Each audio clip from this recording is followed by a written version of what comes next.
Salam alaikum, mes chers étudiants, nous allons continuer notre cours de Management 2 dans cette 10e vidéo. Nous allons continuer le chapitre 6, l'école néoclassique. Nous passons maintenant à voir l'apport du quatrième auteur de l'école néoclassique qui est William Edwards Deming, et avec son apport connu, la roue de Deming. La roue de Deming a pour objectif d'inscrire la démarche qualité dans un cercle vertueux d'amélioration continue et permanente des processus de qualité à la fois externes et internes grâce à une capitalisation de l'expérience acquise. Donc, هذه واحد العجلة ديال Deming اللي تصدر. Donc, c'est un cercle اللي متى يرجعش en arrière اللي تيتعاود. D'accord. اللي عنده هدف هو تحسين الجودة. C'est un management qui repose sur la qualité. Ce cycle, اللي كيتسمى aussi un cycle PDCA, qui s'est apparu en 1950 dans l'industrie japonaise grâce à Deming et Sheward. C'est un cycle qui sert à transformer une idée en action et l'action en connaissance. Donc, غادي يحول لنا واحد الفكرة لواحد l'action. وديك l'action غترجع معرفة, une connaissance. Et à travers la connaissance, غادي تكون عندنا une capitalisation qui va permettre une amélioration de la qualité d'un produit ou d'un processus. تمكننا عن طريق التجارب في كل دورة ديال العجلة غادي تمكننا من ان كومول ديكسبيريونس, معناها نجمعوا تجارب ومجموعة من التجارب va permettre غتخلي الجودة تحسن ديال منتوج المقاولة. La démarche de la roue de Deming. C'est un ensemble des étapes connues sous le nom ou l'appellation PDCA. Cette démarche fondée sur l'expérience permet de prendre en compte à chaque étape les dysfonctionnements le plus tôt possible, en procédant selon les 4 temps suivants. Planifier comme première étape, deuxième étape, faire et exécuter, troisième étape, vérifier et contrôler, quatrième étape, agir. Et la roue tourne. On planifie une deuxième fois, faire une deuxième fois, vérifier une deuxième fois, agir une deuxième fois. Et ainsi, la roue continue à tourner. Et dans cette répétition des étapes successives, il y a accumulation de l'expérience. Cette accumulation de l'expérience permet une amélioration de la qualité car à chaque étape, il y a la prise en compte des dysfonctionnements, الأخذ بعين الاعتبار الاختلالات في كل مرحلة, وهذا الشيء اللي غادي يخلي تحسين من الجودة. Nous passons maintenant à voir chacune des étapes du cycle PDCA, donc de la démarche de la roue de Deming. Alors la phase 1, plan, qui consiste à planifier, prévoir ce que l'on va entreprendre, faire une planification et des prévisions sur le travail à effectuer. L'objectif, énoncer le problème posé, présenter la solution répondant au problème posé et planifier la réalisation. Planifier le plan qui va permettre à résoudre ce problème. La phase 2, qui consiste à faire, l'objectif, c'est mettre en œuvre, réaliser, déployer le plan de développement de la solution choisie dans la phase 1. Passons par la suite à la phase 3, check, pour vérifier, mesurer et contrôler. L'objectif, c'est vérifier et contrôler que le plan de développement mis en œuvre dans la phase 2, il correspond à ce qui a été prévu dans la phase 1. Et par la suite, la phase 4, acte, donc qui consiste à agir. Agir sur les points d'amélioration. L'objectif est vérifier que le plan de développement est efficace dans le temps pour pouvoir engager une nouvelle réalisation. Vérifier est-ce que le plan de développement mis en œuvre est efficace. Ça veut dire est-ce qu'il réalise les objectifs fixés par l'entreprise. Pourquoi dans le temps? Car si le plan de développement n'est pas efficace, la roue va tourner une deuxième fois. Donc, nous passons une deuxième fois à la planification, à l'exécution, à la vérification et à la réaction. Et on va voir une deuxième fois, est-ce que le plan a été efficace? Sinon, on passe à une troisième fois. Ainsi de suite, jusqu'à que le plan de développement mis en œuvre est efficace. Cette tournée et cette répétition des 4 phases, des 4 étapes de la roue de Deming permettent de l'accumulation de l'expérience. Et cette accumulation de l'expérience, c'est elle qui permet l'amélioration permanente de la qualité des produits et de processus selon Deming. Nous allons voir maintenant les 14 points de Deming. Il s'agit des recommandations qui s'adressent aux dirigeants. Qui s'adressent aux dirigeants. La première recommandation, se donner, fixer des objectifs stables pour améliorer le produit et le service afin de devenir compétitif. Fixer des objectifs qui ne changent pas à travers le temps et améliorer la qualité du produit et du service pour que l'entreprise devienne compétitive. Ça veut dire pour que l'entreprise acquiert une part de marché et affronte la concurrence. 2. Adopter la nouvelle philosophie et conduire le changement. Cela veut dire adopter un management qui se base sur la qualité et l'entreprise doit s'adapter au changement dans son environnement. Troisième recommandation, cesser d'obtenir la qualité au travers des contrôles.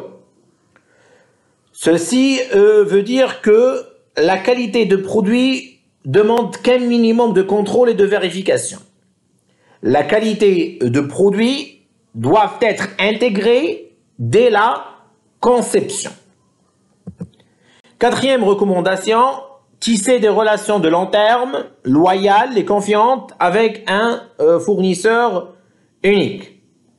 Ici, Deming veut insister sur l'abandon de la règle des achats au plus bas prix. Mais il faut chercher à réduire le coût total en réduisant au minimum le nombre de fournisseurs par article et en tissant des relations confiantes et de long terme et loyales avec les fournisseurs. L'objectif ici, c'est la réduction des coûts totaux. Cinquième recommandation, améliorer la qualité et la productivité et par là réduire les coûts en permanence. Donc la réduction des coûts en permanence est un résultat de l'amélioration de la qualité et de la productivité et non pas le résultat d'un achat des fournisseurs de façon déloyale ou à bas prix. Sixième recommandation, généraliser la formation professionnelle de façon permanente. Donc la formation doit être professionnelle, doit être réalisée et mise en œuvre à tout le personnel de façon permanente et sur le lieu de travail.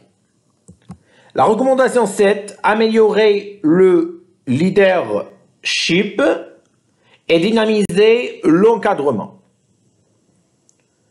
Bien sûr, le leadership, c'est la nouvelle manière d'exercer l'autorité dans l'entreprise. Le but de leadership est d'aider les hommes à mieux travailler, à travailler de façon efficace et réviser la façon de commander dans l'entreprise et passer de commandement à l'encadrement. La 8e recommandation, chasser la crainte pour que chacun puisse travailler plus efficacement pour l'entreprise. Chasser la crainte, ça veut dire éviter la peur. Éviter la peur, donc éviter le système qui se base sur le contrôle sévère, sur les menaces de sanctions, afin que tout le monde puisse contribuer au succès de l'entreprise.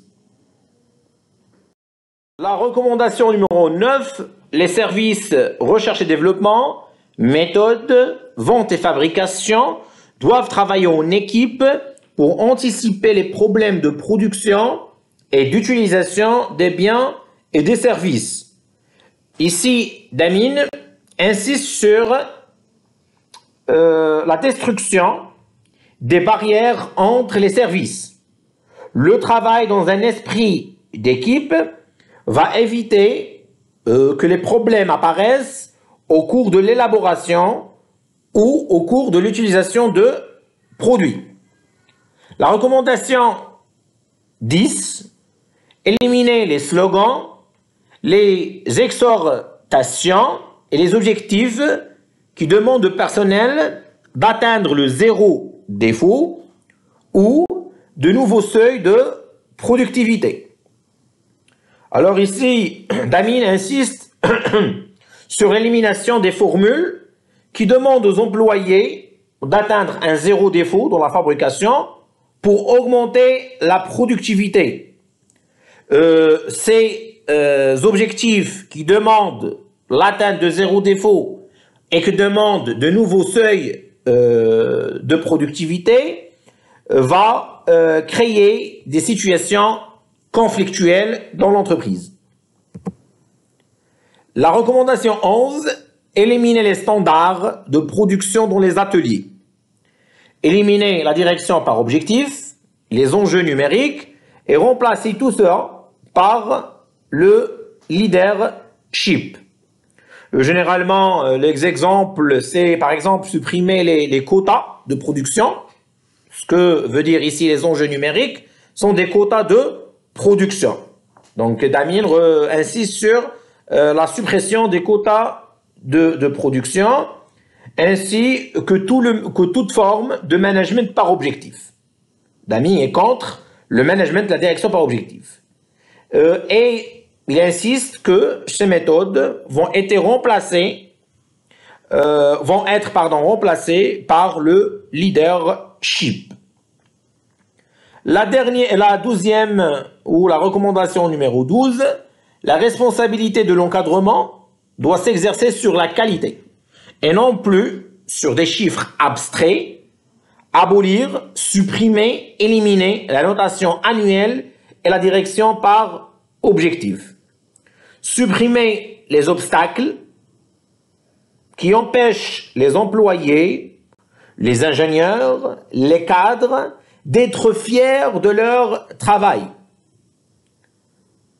Ceci doit ou nécessite d'éliminer le salaire au mérite, au rendement et le management par objectif.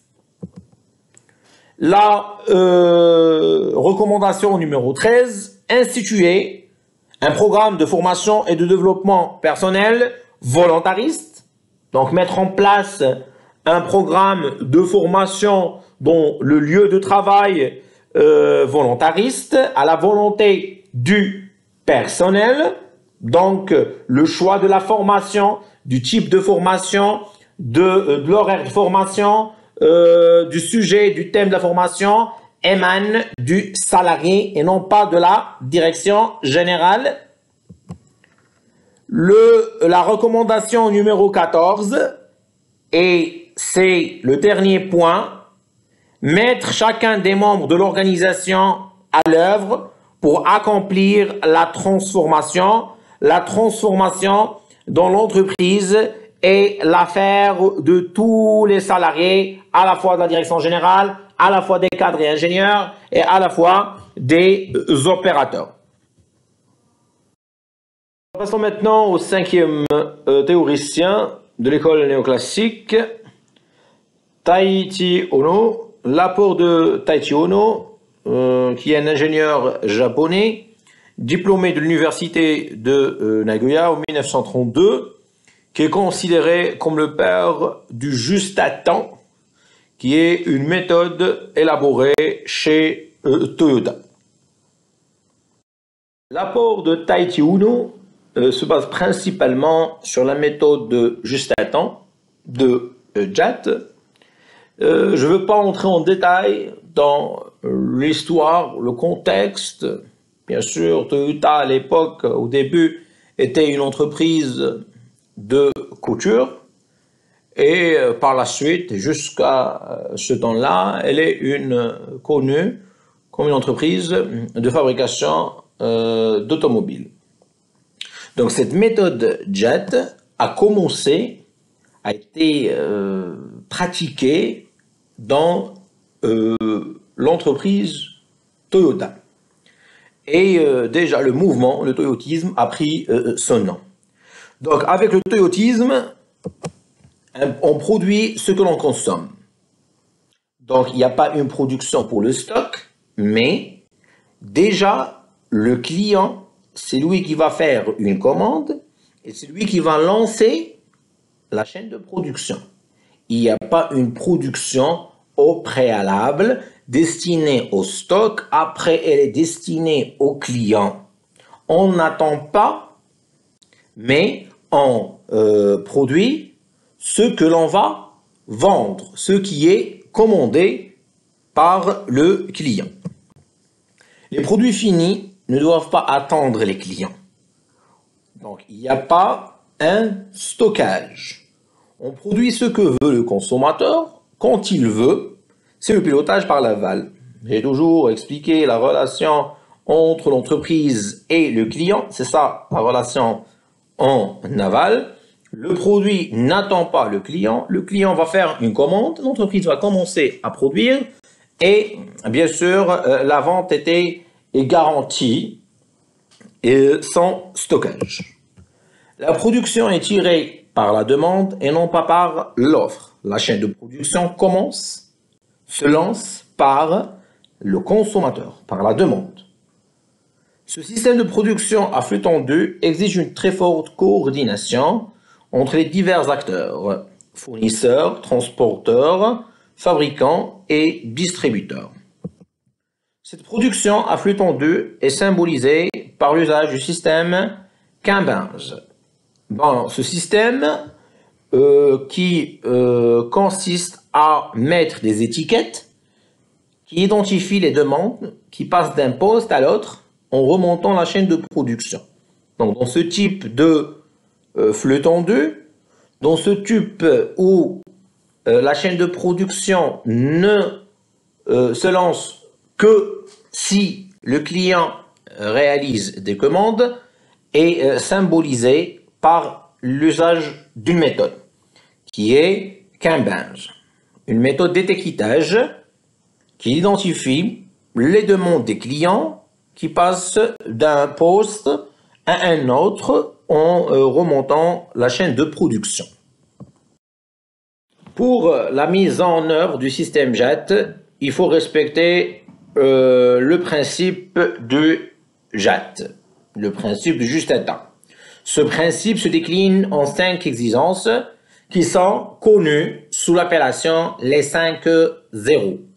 0 défaut, 0 panne, 0 stock, 0 papier et 0 délai. 5 exigences du système JAT se déclinent comme suit. Le 0 stock. Il faut réduire les stocks et les coûts induits par ces stocks. Donc, il faut arriver à éliminer les stocks ou à les réduire au minimum. Réduire un stock ou l'éliminer va permettre à l'entreprise de réduire ses coûts. Comment? Tout le monde connaît que le stockage génère un coût. Ce qui dit un stock dit un coût de stockage. Ce qui dit un coût de stockage dit un ensemble de charges. Quelles sont les charges relatives au stockage? Les charges du personnel, du gardiennage par exemple, l'eau et l'électricité, l'assurance et le loyer. Donc, si l'entreprise va réduire ou elle va essayer d'éliminer le stock, elle va réduire directement ses coûts. On produit quand on a un certain nombre de commandes. La production est lancée par la commande du client. Donc, c'est le client, à travers une commande, qui va lancer la chaîne de production. Il n'existe pas une production pour le stock. Donc, la relation en aval, la relation avec le client, c'est le client qui lance la chaîne de production à travers une commande. On continue. On approvisionne donc en fonction du besoin. L'approvisionnement de l'entreprise va se faire en fonction du besoin. Et même l'entreprise qui va réaliser la commande ne va pas s'approvisionner auprès de ses fournisseurs, donc sa relation en amont, jusqu'à qu'elle reçoive une commande. Donc même l'entreprise ne va pas avoir un stock, par exemple, de matières premières et ne va pas s'approvisionner des matières premières auprès de ses fournisseurs jusqu'à qu'elle reçoive une commande de la part de son client. Ces éléments de zéro stock et d'élimination de stock va permettre à l'entreprise une réduction de ses coûts. Le deuxième, c'est le zéro délai. Ici, on parle en termes de réduction du temps. Il faut réduire au minimum le cycle de réalisation. Ça veut dire qu'il faut que l'entreprise soit flexible en termes des ressources humaines et des ressources matérielles. Pourquoi cette flexibilité? Cette adaptation au changement dans les commandes, par exemple, passant d'une commande journalière de 50 à une commande de 500, ici, l'entreprise doit être flexible, doit avoir les machines, doit avoir les ressources humaines nécessaires pour réaliser cette commande dans les délais fixés. Donc, pour avoir un zéro délai, pour réduire le cycle de réalisation, il faut que l'entreprise soit flexible et cette flexibilité concerne ses ressources humaines et matérielles. Et il faut aussi réduire le temps entre la prise d'une commande et son exécution. Le troisième, c'est le zéro défaut. Ici, la qualité doit être une obsession. La qualité du produit est obligatoire car les malfaçons et le mécontentement du client sont coûteuses. Les produits doivent être irréprochables. Donc, zéro défaut, c'est la production avec le respect des normes de qualité, car un produit défectueux, de mauvaise qualité, va causer un mécontentement du client. Zéro panne, ici généralement il y a l'exigence, il faut entretenir les machines. Cette exigence passe par la fiabilité et l'entretien permanent des machines, la disponibilité des outils de travail, 0 papier, le cinquième 0, les économies, donc la réduction des coûts, doivent aussi concerner les bureaux. Et non pas, si nous avons parlé des 0 stock, 0 délai, 0 défaut, 0 panne, c'est surtout, on parle en termes d'atelier de production. Mais lorsque je parle de 0 papier, il y a une réduction des coûts qui est une économie qui résulte du travail des bureaux. Des campagnes d'économie doivent être engagées pour réduire et faire disparaître la paperasserie. Donc généralement ici, il y a l'introduction de l'outil informatique. Passons maintenant au 6e point qui concerne la différence entre le toyotisme et le taylorisme. Le taylorisme a été fondé par Frederick Winslow Taylor aux États-Unis à la fin du 19e siècle.